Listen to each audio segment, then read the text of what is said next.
Turo University. My name is Conrad Layn. Have a hard hat mentality.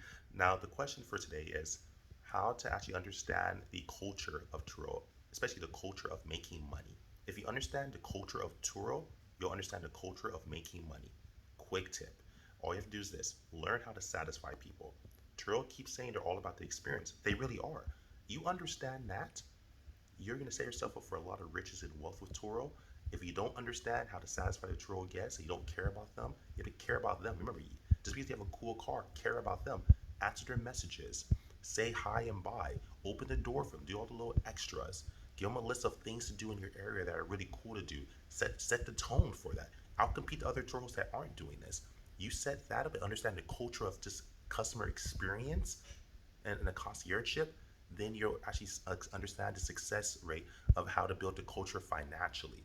So you want to learn the culture of financially of Turo. It all falls back on how you can make someone happy. 5-star reviews. Turo, the more reviews you get, the more you look good, the more you look professional. I'm a 5-star host. You check my reviews right in my public Turo host profile. You see my vehicles and my reviews. I'm a 5-star host.